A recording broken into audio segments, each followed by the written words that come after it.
Hello, and welcome back to Wilderness Podcast.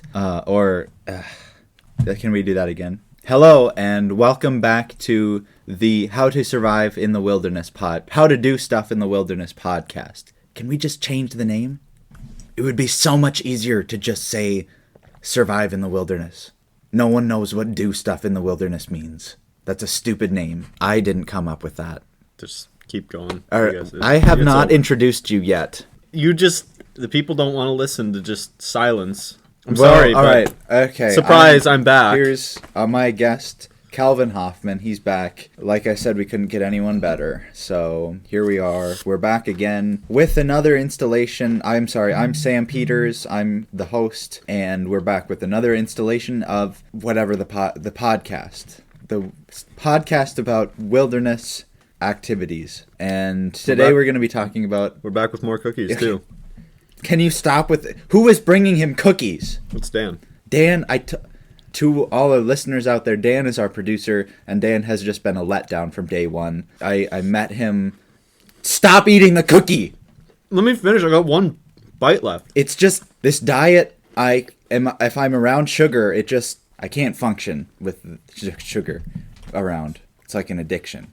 Anyway, first of all, I would like to address the people who have been writing me emails, and I got a fax yesterday from someone who was concerned about the way that I reacted to the mushroom. That's kind of the elephant in the room right now, and so I'd just like to address that. You can't see me, obviously, but if you were here, you could see that my face is about the size of a pumpkin.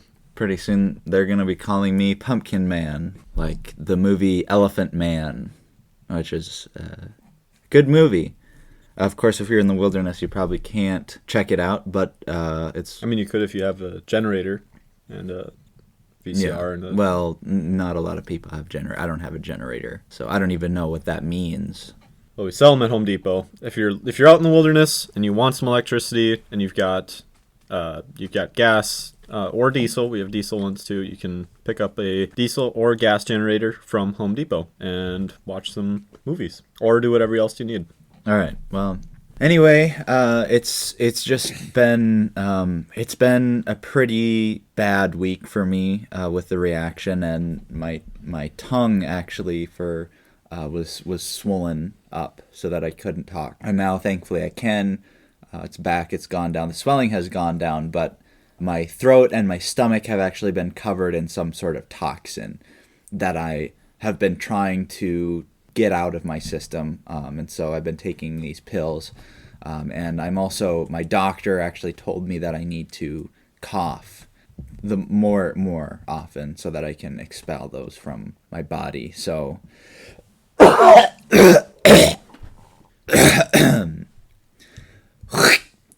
All right, and that'll just help the poisons get out. But other than that, I'm completely fine. So I think the people probably don't really care as much, but we're well, you seem to think they cared about your cookies. So well, I think we should probably get into introducing today's topic. All right. Well, I was just about to do that. So thanks for nothing. And today's topic is shelter. I don't know what that... Oh, like a shelter, like like a place to build for when you're in the woods. Yeah, like shelters. If you've watched Bear Grylls, shelter is one of the pillars of success for surviving in the wilderness. You got your water, your heat source, your fire, and your shelter. So the four pillars there. I guess if you have heat, if you have a fire, you also have heat. So I guess it's just the three pillars, kind of like a triangle. All right. Well, Bear Grylls doesn't know anything about how to survive in the wilderness.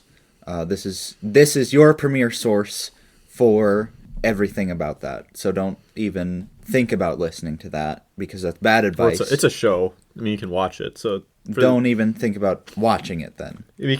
So shelter. And we've talked about a little bit about types of wood before and how to cut down a tree. And so, we have some kind of grounding in that, but for today's show, we were able to find my producer Dan actually did not drop the ball on this one, surprisingly, because he's just been a big disappointment to all of us here. And I've been watching you this whole time, and you're not paying any attention to what we're doing here. And it's just you have to be helping us, because I don't know what's going. I didn't even know the topic that we were talking about before just a minute ago. So you're on thin ice. But he did find someone, a new guest that we'd like to bring on, and this is someone who apparently is an expert at living in the wilderness and who has had possibly years of experience doing so and building shelters and all sorts of things, scrounging around to find whatever you make it with. So I'd like to introduce him now. His name is... What's your name? Clyde. All right, Clyde.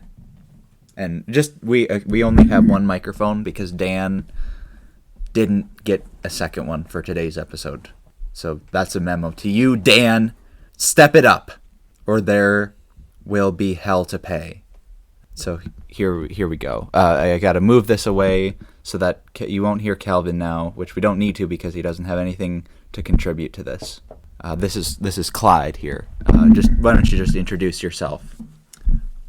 How introduce? Just say your name. Just say your name. Clyde. Do you have a last name, or what's the deal there? No. So Clyde doesn't have a last name. Correct. All right. Well, that's... Dan, I don't know where you found him, but we have to be vetting these people before they come in. Is there something wrong? No, it's just... Well, all right. Just Clyde. This is Clyde, everyone. Hi, everyone. From Clyde. And he's here today to talk about the shelter that he has had experience building. And I've been told, Dan told me that he is a great resource, so he better be better than the other guests that we've been having on here, which has just turned out to be a huge catastrophe. So Yeah, I can see that from so far. It's a little tense. And actually, you listened to this podcast, right? Yes, indeed. And so this is our number one fan here. Not only an expert in all things nature, but also a fan, which is just great to see. And if you are a fan, obviously you're already an expert because you have this knowledge that I've been imparting. Oh yes, quite entirely. As you have already explained, I live in the woods already, so I would say that I'm quite well knowledged about how to survive in the wilderness and such. Right. But listening to you so far... Right. So where do you live? How do you make your shelter? Well, I live in the woods, actually not too far from here. Dan was quite quick in finding me, and boy, gotta say, I don't know why you're talking so badly about Dan. He seemed like such a pleasant man talking with me and inviting me onto the podcast that I gotta say, it's well, quite an honor. maybe he can be in charge of casting now, because Dan, I'll hand it to you. You're good with people, but you're bad with pretty much everything else. But thank you for getting Clyde. This is nice. So anyway, just tell me about what we were talking about. So building my shelter, I built it quite some time ago. I spent a long amount of time making sure that it was up to absolute pristine standards for me to be living in, since, it is the wilderness, having to deal with the horrible elements that may completely tear down any shamble that you could call it shelter. But my beauty, ooh boy, she be pristine. Can weather any sort of storm. Probably. You're not on the mic. You're not on the... Just take the mic here and you can talk. Well, I was just gonna say you probably got the materials from Home Depot. We have the best selection, the finest materials. So well, we're not being sponsored by Home Depot. So note to you, some if you advice can get to the a Home Depot sponsorship, that would be great, because we're producing this on dregs, and it's what I get from my job, which is not enough. Well, regardless, I was just trying to give some tips to the audience. if you are planning on going and living in the wilderness, Home Depot's your go-to spot for all of your construction needs. So All right, and that's the opinion that no one asked for, but if Home Depot, if you sponsor that, I will take that, what I just said, I will erase that from the podcast. So please reach out to us. And anyway, let's go back to, I'm bringing the mic back over. Where to begin? Well, we already talked about it, but this shelter that you've just spent a long time building. So where are you with it now? Where am I with it now? Well, it was completed a few years ago, but I mean, of course, you can always add on a little bit more here and there if you find the need for it. But so far, it's been doing me quite well. And I'm just surprised that you were able to, keep it functioning for that long and keep it stable and that it hasn't collapsed or anything. Oh yeah, nature can provide exactly what you need if you just know where to look for it, is the thing. Right. A lot of these people that are going out are building these ramshackle huts just in order to spend a night. They aren't really thinking about the long term, and thus they leave right away because they just can't stand the elements. It's just the poison is really... Oh yeah, no way. I listened, and I'm very glad to see you okay. My organs are numb. Oh yeah, which is right. Yeah, I've run into that. You usually don't feel your organs. So it's really, well, you usually don't know that you're feeling your organs, but to not feel them at all is just really unsettling because they're always there. Yeah, me being a nature goer and such, I have definitely ran into similar situations. And so this shelter, we have someone, and do you have, I mean, how do you describe it? What's it like? Well, it's... And how would other people build one, for example? Okay, yes, of course. Well, for starters, it is very sturdy in terms of description. It's, like I've said, it's going to handle anything that nature can possibly throw at you. However... Yeah. All right, just get to the point. All right. Well, if you're looking to build this particular shelter, you're going to need to be ready to spend quite a few of your own resources on this, such as time. Well, it's not a problem. Just if you're lost in the wilderness, you have plenty of time. So got me there. So the thing that I typically like to do when I'm thinking of trying to build a shelter is to browse some catalogs first, see what others are doing with their shelters, and see if, hey, that actually looks kind of sturdy. Maybe I could kind of restructure that. So it's a little bit of pre-prepping, sadly. But not restructuring, right? We're talking about just building a new... Oh, yeah, of course. I'm just saying that this is good knowledge to have, is just if I were to be lost in the wilderness and such. Well, a lot of people you wouldn't have a catalog if you were in the wilderness, so... I mean, you just got to research. You don't need You're not on the... He's not on the mic. He's not on the mic. We can't... Just cut that out. Can we do that? All right. We'll do that later. I was just saying, I mean... Just... All right. I'm sorry about that. So catalogs is a good place to find things, I guess. That doesn't make much sense to me, but... Well, are you the one living out in the wilderness? No, I'm not. Exactly. So... Personally, I like to shoot for something that has a good amount of ability to be moved if nature decides to kind of shift on you. Maybe a mudslide tries to hit you. Right. A little bit of flash flooding. But I think that having some level of mobility is really helpful just because, as I said, nature doesn't want you there anymore. You can easily pick her up and move her to a different place, which quite a few of the shelters on the market are quite good at that. Of course, you may need a car and stuff. You're talking about buying the shelter. What kind of a shelter is it? I've been asking you this like 3 times, so just what is the shelter? I don't know what to tell you. What does it look like? Do you have a picture? Or no, I don't. We can't show a picture. We can't, no. Well, I guess I can try to describe it. It's kind of this grayish sheen to it, I guess. Has a nice white door. It has large black wheels on it in order to help with mobility. You built the wheels? No. Those you can find in nature quite easily. However, I wanted this to be a pristine vehicle, so I purchased them from a local store. Not Home Depot, though. He's talking about an RV. You're talking about an RV. Not an RV. Just a trailer. All right. Yeah. Not an RV. This guy lives in a trailer. In the wilderness. Breaking development here. that Dan has let us down again. No. Just Dan knows what he's doing. Just you don't know anything. Yes, I do. I'm the I live in the only wilderness. person who knows anything on this podcast, and it's just.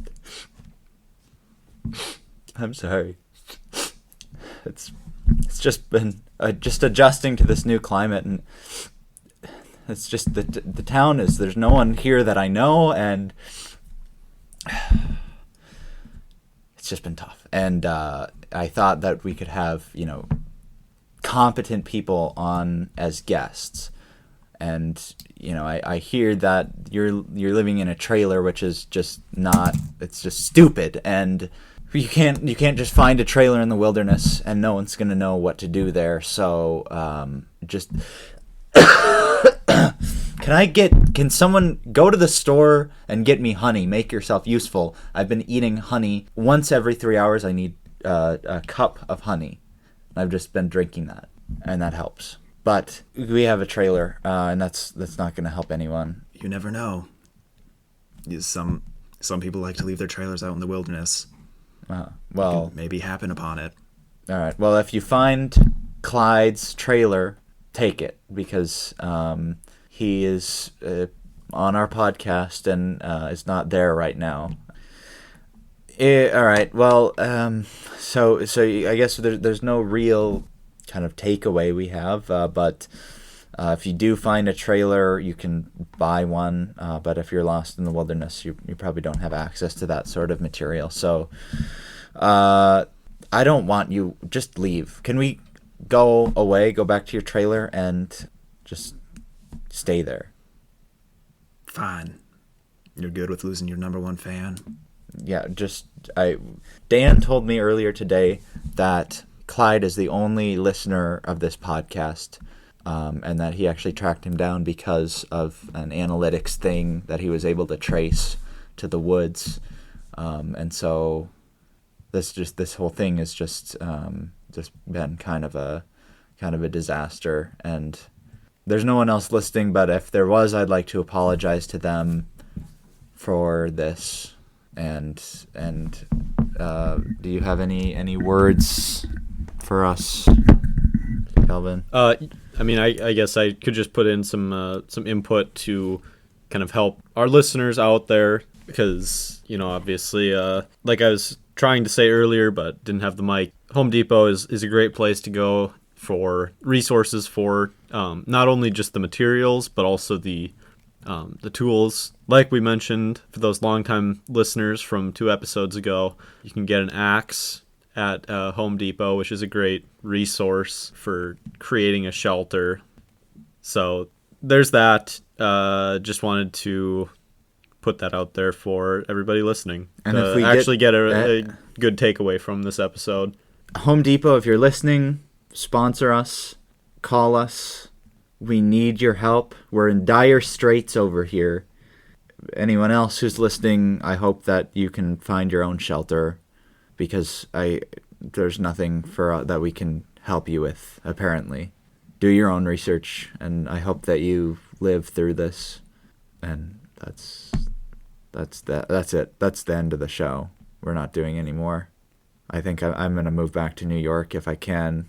This is just a terrible place to be, and the living style just doesn't suit me at all. So if that's the end of the show, I guess I would just redirect our listeners, for those of us who are still, really interested in the art, I guess, of wilderness survival, to Bear Grylls. He's got some of the best kind of advice, and you can also watch him, kind of get a visual. So, all right, enough with the Bear Grylls. Enough with it. No one is listening. So, but if you're out there, Bear Grylls, we love you, and help us. This is a plea from my heart. So, thank you for listening, and I'm being told that Clyde is still here. Can I get the mic one last time? All right, here. Just wanted to say thank you for having me on. Still a big fan. Sad to see the series go, but hopefully we can see a little bit of reunion at some point later on. Thank you again for having me. Big honor, and I hope your future holds very bright things. Well, Dan, regardless, Dan, you're done. And I hope that your family deserts you. I have no words for you. Just leave us, and that's it. So thank you, everyone. Bye, everyone. Bye, everyone. Bye.